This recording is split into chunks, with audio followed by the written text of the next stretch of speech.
نحمده ونصلي ونسلم على رسوله الكريم اما بعد فاعوذ بالله من الشيطان الرجيم بسم الله الرحمن الرحيم يا أيها الذين آمنوا كتب عليكم الصيام كما كتب على الذين من قبلكم لعلكم تتقون صدق اللہ العظیم وصدق رسولہ النبی الکریم۔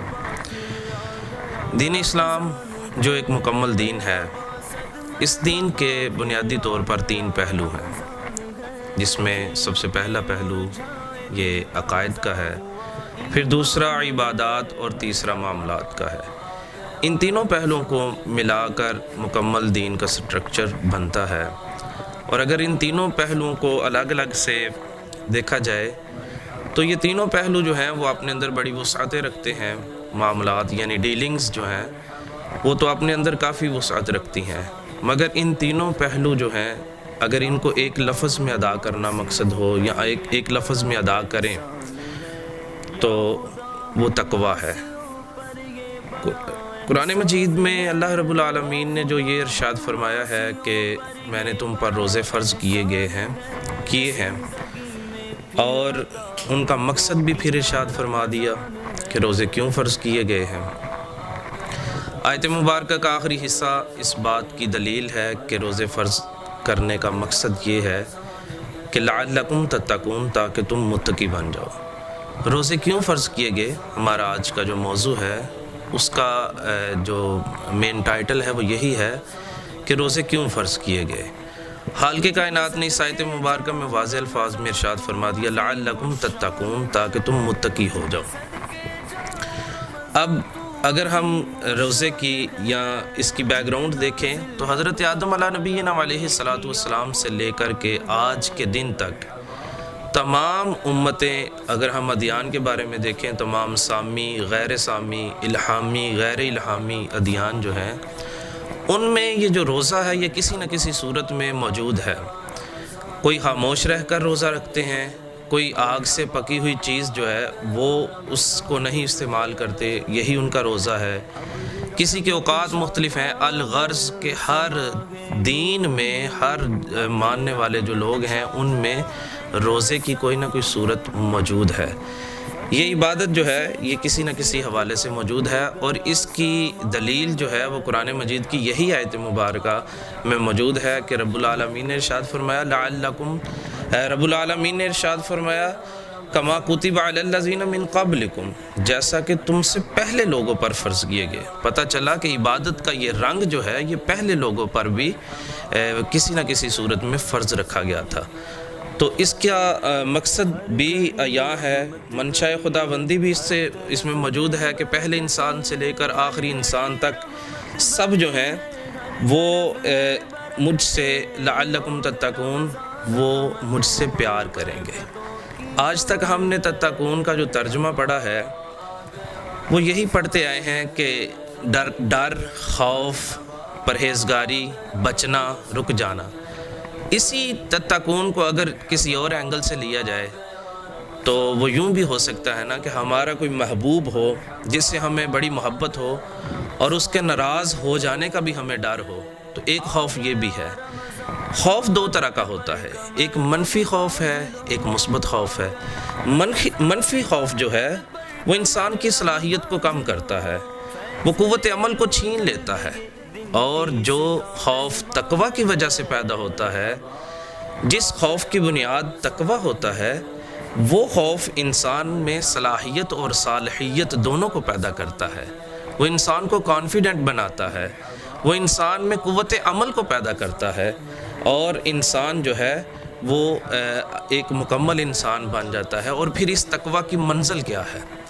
اس تقویٰ کی منزل خالق کائنات نے خود قرآن مجید میں ارشاد فرما دیا ہے کہ جو تقویٰ اختیار کرے گا پھر اس کی منزل کیا ہے؟ اس کی منزل یہ ہے کہ خالق کائنات کے ہاں اس کی عزت کی جائے گی۔ ان اکرمکم عند اللہ اتقاکم، اللہ کے نزدیک جو ہیں وہ عزت والے تمہارے متقی اور پرہیزگار ہیں۔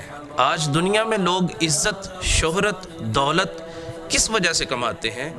صرف اس وجہ سے کہ ان کی عزت کی جائے۔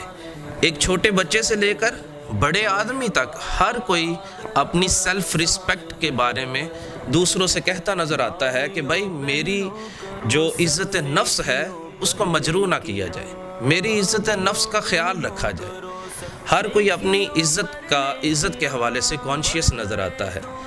تو یہ عزت کیا ہے؟ عزت کا معیار کیا ہے؟ اللہ رب العالمین کے ہاں عزت کا معیار کیا ہے؟ اور کیا وہی معیار سب کے ہاں ہونا چاہیے؟ تو اگر ہم دیکھیں تو حال کے کائنات کے ہاں جو عزت کا معیار ہے وہ دولت نہیں ہے۔ حال کے کائنات کے ہاں جو عزت کا معیار ہے وہ شہرت نہیں ہے، وہ جاہ و منصب نہیں ہے۔ اللہ رب العالمین نے واضح الفاظ میں ارشاد فرما دیا کہ میرے ہاں جو عزت کا معیار ہے وہ تقویٰ ہے، تمہارا مجھ سے پیار کرنا ہے، تمہارا بن دیکھے مجھ سے پیار کرنا، یہی میرے ہاں جو ہے وہ عزت کا معیار ہے۔ اب جو شخص اس تقوی کی منزل پہ فائز ہو جاتا ہے، اس منصب پہ فائز ہو جاتا ہے، وہ ہر عمل سے پہلے یہ بات سوچتا ہے کہ میرا خالق کہیں اس عمل سے ناراض نہ ہو جائے۔ میرے خالق نے تو یہ ارشاد فرما رکھا ہے قول قولا سدیدا، ہمیشہ سچی بات اور سیدھی بات کرو۔ اگر میں ٹیڑھی بات کروں گا تو میرا مالک مجھ سے ناراض ہو جائے گا۔ میرے مالک نے تو یہ بھی ارشاد فرمایا ہے وَقُولُوا لِلنَّاسِ حُسْنًا، لوگوں کے ساتھ اچھائی سے پیش آؤ، اچھا بولو لوگوں کے ساتھ۔ میرے مالک نے یہ بھی ارشاد فرمایا ہے کہ تکبر نہ کرو۔ میرے مالک نے تو یہ بھی ارشاد فرمایا ہے وَلَا تَجَسَّسُوا، تجسس نہ کرو۔ تو جو متقی شخص ہوتا ہے وہ ہر قدم پہ اس چیز کو دیکھتا ہے کہ کہیں میرا مالک ناراض نہ ہو جائے۔ یہی تقویٰ کی حقیقت ہے۔ اب تقویٰ کے مختلف درجات بھی ہیں، جیسا ہر شخص کا، جیسا کہ ہم دیکھتے ہیں معاشرے میں کہ انسان جیسا بھی ہو مختلف اس کے مزاج ہیں، اس کی عمر کے مطابق ڈاکٹرز حضرات اس کو ڈوز دیتے ہیں۔ اسی طرح ہر شخص کے بارے میں، ہر شخص کا حوالے سے جو ہے تقویٰ کے مختلف درجات ہیں۔ بعض لوگ جو ہیں ان کے عام لوگوں کے تقویٰ جو ہے وہ بڑے خاص الخاص جو ہیں، ان کا تقویٰ عام لوگوں کے تقوی سے مختلف ہوتا ہے۔ حضرت رابعہ بصریہ رضی اللہ تعالی عنہ کے بارے میں ملتا ہے کہ ایک دفعہ گھر سے نکلی ہے، ایک ہاتھ میں پانی پکڑا ہے اور ایک ہاتھ میں آگ کے انگارے اٹھائے ہوئے ہیں۔ پوچھا اماں جی کیا ارادہ رکھتے ہیں؟ کہنے لگی کہ بیٹا میں چاہتی ہوں کہ اس آگ سے جنت کو جلا ڈالوں اور اس پانی کے ذریعے میں جہنم کو ٹھنڈا کر دوں، تاکہ لوگ جنت کے لالچ اور جہنم کے ڈر کی وجہ سے میرے مالک کی عبادت نہ کریں، بلکہ میرا مالک ایسا ہے کہ وہ عبادت کرنے کے لائق ہے۔ میرا مالک تو ایسا ہے کہ اس کی عبادت کی جائے، وہ تو اس قابل ہے۔ حضرت علی کا قول بڑا مشہور ہے۔ حضرت علی فرماتے ہیں، آپ فرماتے ہیں کہ میں اللہ رب العالمین کی عبادت اس لیے نہیں کرتا کہ وہ میرا مالک ہے، اس نے مجھے پیدا کیا ہے یا اس نے مجھے پناہ دی ہے، بلکہ میں رب کی عبادت اس لیے کرتا ہوں کہ میرا رب اس قابل ہے کہ اس کی عبادت کی جائے۔ وہ ستودہ صفات ہے، وہ خاصان جو ہیں، خاصان بارگاہ جو لوگ ہیں ان کے تقوی مختلف ہوتے ہیں۔ تقوی کیا چیز ہے؟ حضرت ابی ابن کعب اور حضرت عمر فاروق اعظم رضی اللہ تعالیٰ عنہ، دو دوست ایک مقام پر بیٹھے ہیں، دونوں کے درمیان کچھ گفتگو ہوتی ہے، اور اگر ہم تھوڑا سا سوچیں کہ آج ہمارے درمیان ہم دوستوں کے ساتھ بھی بیٹھتے ہیں اور ہماری بھی مختلف قسم کی ڈسکشنز ہوتی ہیں، اور ذرا غور سے سنیے گا کہ صحابہ اکرام آپس میں کیا ڈسکشنز کرتے ہیں۔ سیانے لوگ، عقل والے لوگ کہتے ہیں کہ کسی بھی انسان کے نظریات کو اس کی گفتگو سے پرکھا جا سکتا ہے۔ آج ہمارے معاشرے میں ہماری ڈسکشنز جو ہوتی ہیں وہ ہماری ترجیحات، ہماری پریورٹیز کو شو آف کر رہی ہوتی ہیں۔ آئیں دیکھیں کہ صحابہ کی ترجیحات کیا تھی، صحابہ کی گفتگو کا ایجنڈا کیا ہوا کرتا تھا، اور پھر اسی تناظر میں اپنی گفتگو بھی دیکھا کریں کہ ہم اپنے دوستوں کے ساتھ کیا گفتگو کرتے ہیں۔ سنیں، حضرت ابی ابن کعب سے حضرت عمر کہنے لگے کہ بھائی یہ تو بتاؤ کہ تقویٰ کیا ہے؟ حضرت ابی ابن کعب کہنے لگے کہ آپ کو تقویٰ کے بارے میں معلوم نہیں ہے؟ کہنے لگے آپ بتائیے تو صحیح۔ حضرت ابی ابن کعب کہتے ہیں عمر کبھی جھاڑیوں والے علاقے سے گزرے ہو، کبھی خاردار جھاڑیوں کے قریب سے گزرے ہو؟ کہنے لگے ہاں گزرا ہوں۔ پوچھا کیسے گزرتے ہو؟ کہنے لگے میں اپنے لباس کو، اپنے دامن کو سمیٹ لیتا ہوں اس ڈر سے کہ کہیں میرا دامن کانٹوں کے ساتھ الجھ کر تار تار نہ ہو جائے۔ تو حضرت ابی ابن کعب کہنے لگے بھائی یہی تو تقویٰ ہے کہ اپنی زندگی کو ایسے بچا بچا کر گزارنا کہ کہیں خالق کائنات ناراض نہ ہو جائے، کہیں رب العالمین ناراض نہ ہو جائے۔ شاہراہ حیات پر اس طرح کے بے شمار خاردار جھاڑیاں جو ہیں وہ گناہوں کی صورت میں بھی ملیں گی۔ بعض دفعہ تو یوں بھی ہوتا ہے کہ اللہ رب العالمین کی طرف سے آزمائش بھی آ جاتی ہے۔ یہ کہتے ہیں انا للہ و انا الیہ راجعون۔ تو اب سوال یہ پیدا ہوتا ہے، سوال یہ ہے کہ عبادات ہمارے زندگی میں تقویٰ کیسے پیدا کر سکتی ہیں، یا عبادات کے ذریعے تقوی کا حصول کیسے ممکن ہے؟ تمام عبادات کے بارے میں اگر دیکھا جائے تو تمام عبادات جو ہیں یہ حصول تقویٰ کے لیے ایز اے ٹول یوز ہوتی ہیں۔ عبادات جو ہیں فی نفس ہی مقصود نہیں ہے، اصل مقصد جو ہے وہ تقویٰ ہے، اور تقویٰ بھی فی نفس ہی مقصود نہیں ہے۔ دیکھیں اس کو یوں سمجھیں کہ جیسے اگر کسی شخص نے کراچی جانا ہو اور وہ کراچی جانے کے لیے بس، ٹرین یا جہاز کے ذریعے سفر کرتا ہے، اس کا اصل مقصد جہاز پہ بیٹھنا یا ٹرین پہ بیٹھنا یا بس کا سفر کرنا نہیں ہوتا۔ اس کا اصل مقصد جو ہے اس کی منزل پہ پہنچ جانا ہے۔ اس کا اصل مقصد اس کی منزل تک جو ہے وہ جانا ہے، اور جب وہ اپنی منزل پر پہنچ جاتا ہے وہ منزل مقصود کہلاتی ہے۔ اسی طرح جو عبادات ہیں یہ فی نفس ہی ہمارا مقصود نہیں ہے، اور مقصود تقویٰ بھی نہیں ہے۔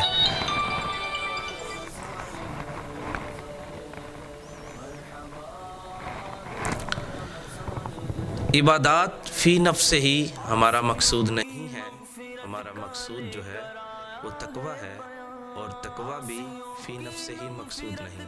گویا کہ اس کو یوں سمجھیے کہ یہ جو تقویٰ، یہ جو عبادات ہیں یہ ہمیں تقویٰ تک لے کر جاتی ہیں، اور یہ تقویٰ ہم رف تقویٰ پر سوار ہو کر خالق کائنات کی بارگاہ میں حاضر ہو جاتے ہیں، اور خالق کائنات کی بارگاہ میں حاضر ہونے کے بعد جو ہے ہمیں قرب الہی جو ملتا ہے، اصل تقویٰ وہی ہے، اور اسی کو تقویٰ کی معراج کہی جاتی ہے۔ اب یہ رمضان المبارک کے جو دن ہیں یہ انسان کو کیسے تقوی کی طرف لے کر جاتے ہیں؟ وہ یہ ہے کہ انسان جب ایک بند کمرے میں بیٹھا ہے، اور بند کمرے میں بیٹھے ہوئے اس کے پاس 20 چیزیں کھانے کے لیے موجود ہیں، کوئی دوسرا بندہ اس کو دیکھ بھی نہیں رہا، اور وہ صرف اس وجہ سے کوئی بھی چیز نہیں کھاتا کہ میرا مالک مجھے دیکھ رہا ہے، میرا خالق جس کی وجہ سے میں نے روزہ رکھا ہے وہ تو دیکھ رہا ہے۔ ایک بزرگ اپنے مریدوں سے کہنے لگے کہ جاؤ یہ سیب لے جاؤ اور کسی ایسی جگہ پر کھاؤ جا کر کہ جس جگہ پہ تمہیں کوئی دیکھ نہ رہا ہو۔ تمام لوگ گئے اور واپس آ گئے۔ ایک شخص واپس آیا، اس کے ہاتھ میں سیب موجود تھا۔ پوچھا کیا وجہ ہوئی تم نے سیب نہیں کھایا؟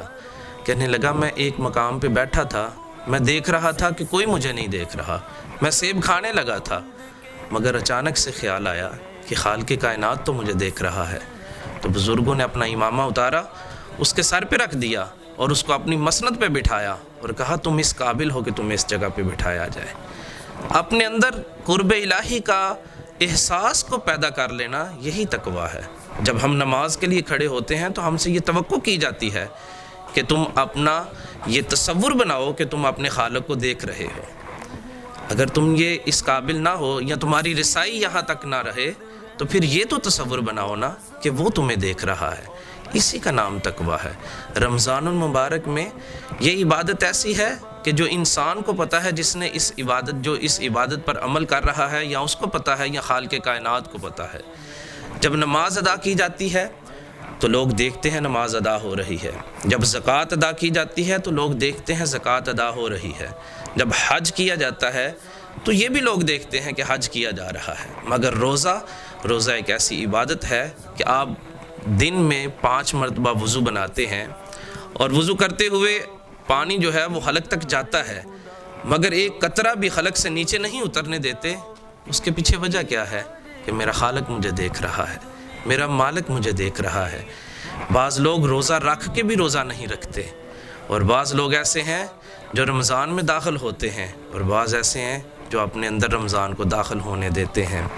اب یہ معیار جو ہیں تقویٰ کے، جس کے اندر جتنا تقوی ہو، خالق کائنات کے ہاں کچھ لوگ اعلیٰ علیین کی منزلیں پا لیتے ہیں، کچھ اس سے پچھلی نشستوں پر بیٹھے ہوتے ہیں، کچھ عام بندوں میں بیٹھے ہوتے ہیں، کچھ جو ہیں ان سے پیچھے ہوتے ہیں۔ تقوی کی بنیاد پر ہی خالق کائنات کی بارگاہ میں نشستیں لگتی ہیں۔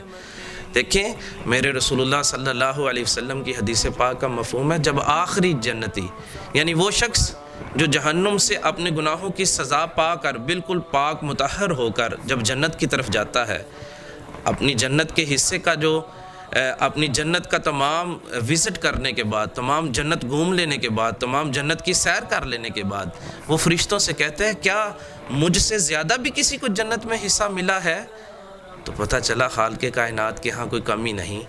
تقوی جو ہے وہ مقصود ہے۔ آج یہ رمضان المبارک کے دن جو ہے یہ ہمیں تقوی کی طرف لے کر جانے والے ہیں۔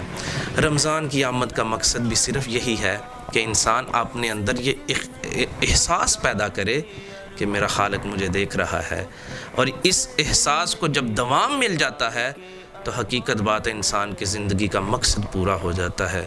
وہ ہر لمحہ، ہر گھڑی اس کیفیت میں رہتا ہے کہ وہی کیفیت جو احسان کی کیفیت حدیث جبریل میں فرمائی گئی کہ میرا مالک مجھے دیکھ رہا ہے، اور یہی تقوی ہے۔ اللہ رب العالمین ہمیں جو رمضان المبارک کو فرض کرنے کا جو مقصد تھا اس کو پا لینے کی توفیق عطا فرمائے۔ وما علینا الا البلاغ۔